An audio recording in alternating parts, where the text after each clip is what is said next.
Hey everybody, welcome to the channel. So if you drive Uber, Lyft, any kind of ride share, what I'm about to show you today is going to break your brain. There's no doubt about it. It's going to break your brain. Um, we're going to go over a lot of things. We're going to go over exactly what cherry picking is. We're going to go over what I think and what the math says the best way to cherry pick is, so that you can maximize your earnings and make the most amount of money. So, like I said, get ready, because one, it's going to be a pretty decent video. It's going to be pretty long. Two, what's in it is going to blow you away. It's going to blow your mind. And three, you're going to realize and understand that there is a way to make money doing this job. So go ahead and subscribe to the channel and prepare yourself, because we're going on a ride. Okay, so before we get started, we're going to describe and define what exactly cherry picking is, because, I mean, there are some people that really don't know what cherry picking is. Every once in a while I'll get a comment about what it is and ask to explain it better, or to, how to do it or whatever. So let's take a minute and talk about exactly what cherry picking is, and what it means to me and to other drivers. Cherry picking is basically just slang to explain you're only going to take the rides that make sense mathematically.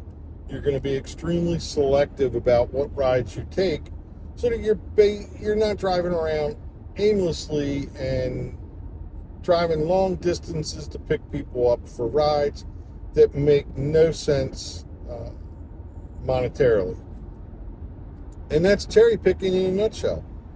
It's, over the years, the term has shifted and broadened a little bit to include a lot of different things, but, at its core, it's basically just the driver saying, hey, I'm only going to take rides that make me money.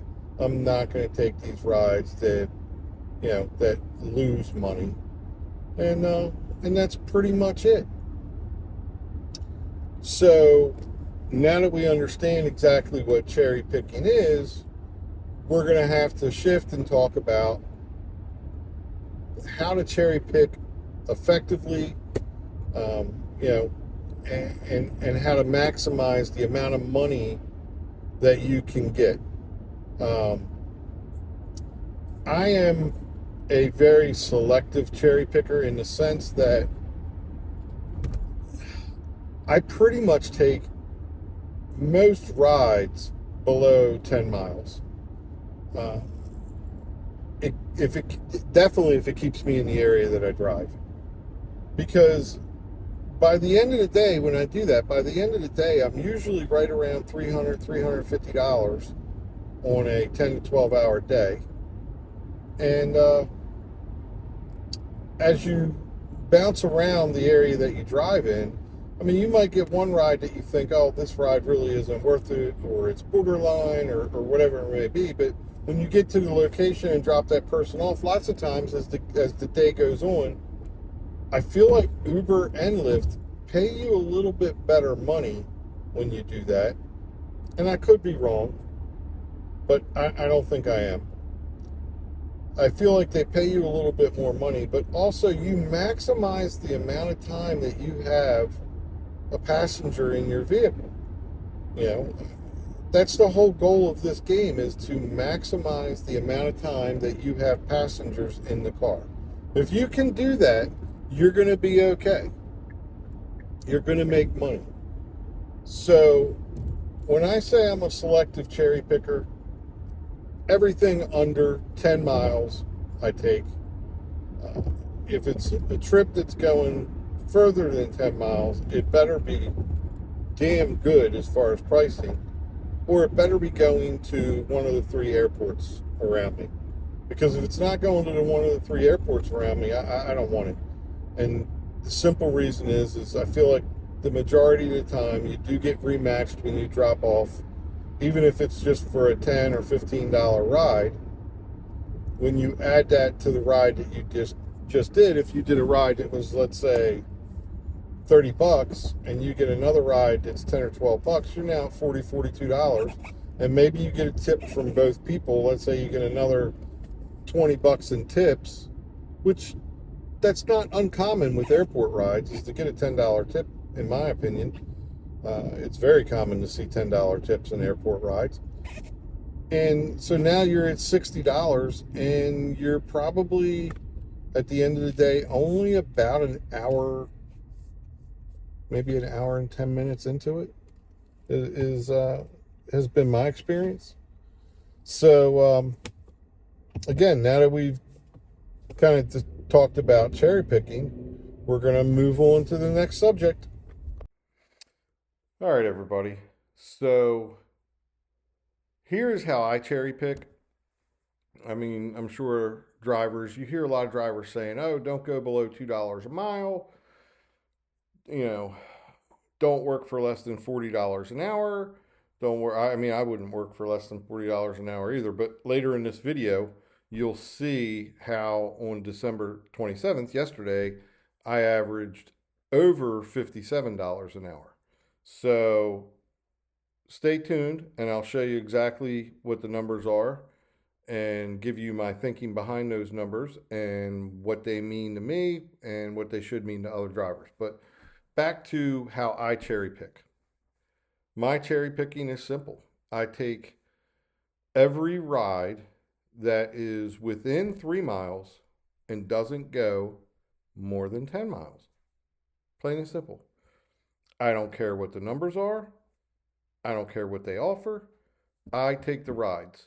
They're always right in the, depending on how long they are, they're always between like $5.05 up to about 12 to 14 at the very, very most. It's one of those things where I think it's going to depend a lot on what your market is and what your market allows. Like I said before, I drive between Washington, D.C. and Baltimore. It's a very large area. We have 3 good airports, which are Dulles, Reagan, and BWI. So I tend to do very well. I understand that not everybody's market is going to be that way, but I think, and let me know, by all means, please drop a comment and let me know what your market is like and if this would work for you. But cherry picking doesn't need to be this big complicated process. Before you even get out on the road, set yourself some guidelines, write it down on a sticky tab, tattoo it to your forehand, for God's sakes, whatever.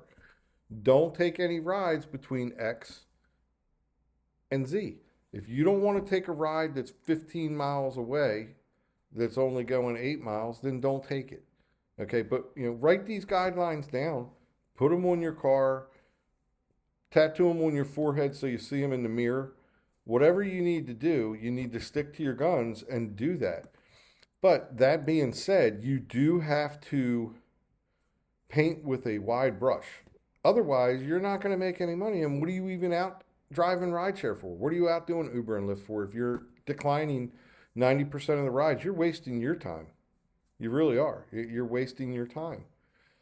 So, as I said before, I tend to pay more attention to the miles and what that ride pays per mile than I do per hour. I think the per hour earnings really will kind of work themselves out, which, like I said, at the end of this video, you'll see. I averaged $57 an hour yesterday, and I've actually averaged higher. So set yourself some limits, what you want to drive for. Tell yourself, I'm going to take every ride between, that's less than 3 miles away or 4 miles away, and a maximum trip of 10 miles. If you're in a city and if you want to, define your work on an hourly basis, then you might want to do that by minutes and not miles. I don't know. I do it by miles. I think that works better because that helps calculate your cost also. Remember, when you're driving to pick somebody up, you're spending money on gas. Doesn't have, it's usually not a lot, but you are spending money on fuel. So that's how I like to do it, is by miles. Some people like to look at this as a per hour job. And yeah, no matter what you do, don't do any long pickups where it's over, I would say, 7 or 8 miles. If it's over 7 or 8 miles, I wouldn't even touch that with a 10-foot pole unless there's a massive, massive surge. It's not worth it at the end of the day. So let's recap on that. Write it down.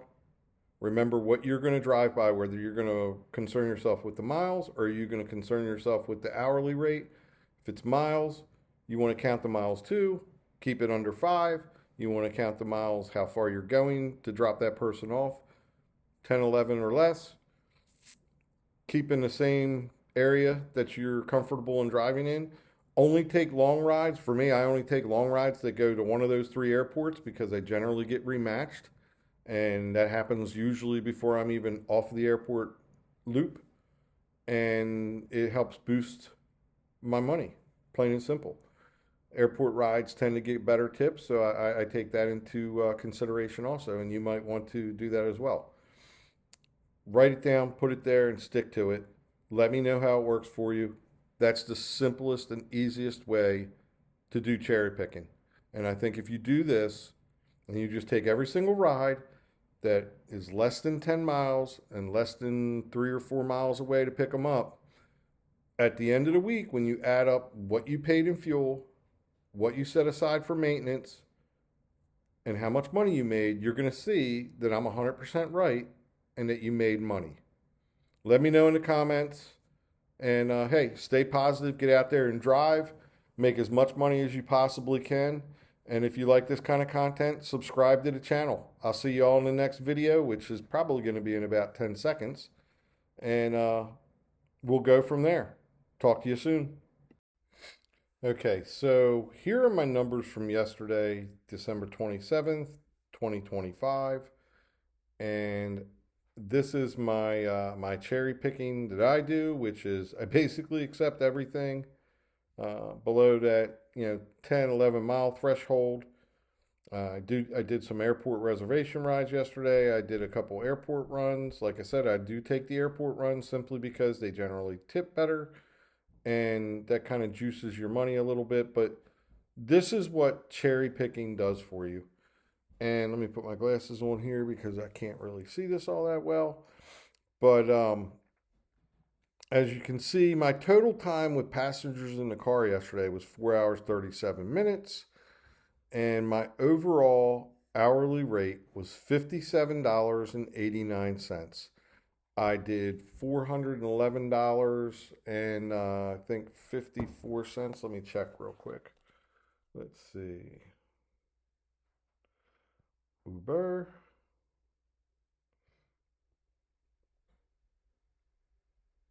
Yeah, $411.50. And then I had a $20 cash tip. That was the only cash tip I got yesterday. But as you can see, here is my numbers. I don't think they're half bad. Look at this trip here, $120 an hour. Now remember, Uber, I don't care what anybody says. I know people are going to drop comments and get upset and say, "Oh, well, you're sitting in your car and you're driving to pick them up." Number one, I'm generally not driving very far. Number one. Number two, Uber and Lyft is never ever going to pay you to sit in your car and wait for rides. That's not ever going to happen. If it does, I'll be the first one to say I was wrong, but I don't see them ever doing that under any circumstances. I mean, I think that if they were forced to do that, the model would collapse. It wouldn't be able to support it. And I think it's kind of silly for us to even think about that. Now, what they should be forced to do, and may happen through legislation or through a court case, is to pay us a higher per mile rate, which would then increase these hourly rates here.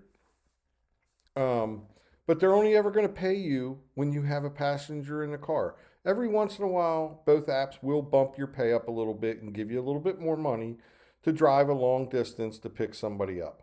But that bump is generally just a little bit of a increase to cover your fuel costs, which means now you're driving that extra time for free and you really don't want to do that. It's usually a trap. Sometimes it's worth it. Sometimes, you know, I'm wrong about it and it's worth it. But for the most part, it's not. And I try to avoid those at all costs. But as you can see, yesterday I did very well. Like I said, it was $411.50, and then my $20 cash tip, so I was at $431 for the day, and that's pretty much it. I actually stayed downtown Annapolis for most trips yesterday, so it wasn't all that bad. You know, I did a run up to Glen Burnie Airport that was profitable, but you know, those are the numbers. You can't argue with them. Um, Out of that $431, I know exactly what I put in the gas tank. When I started yesterday morning, I was very close. I think my range on my car was at 84-mile range, and I put $25 in my tank. So I'm still above $400 for the day. So go ahead and let me know what your experience with this has been. Let me know if you think I'm right, if you think I'm wrong. Drop a comment down below. And by all means, if you like this kind of content and you drive Uber and Lyft or any other gig company, Amazon Flex, go ahead and subscribe to the channel.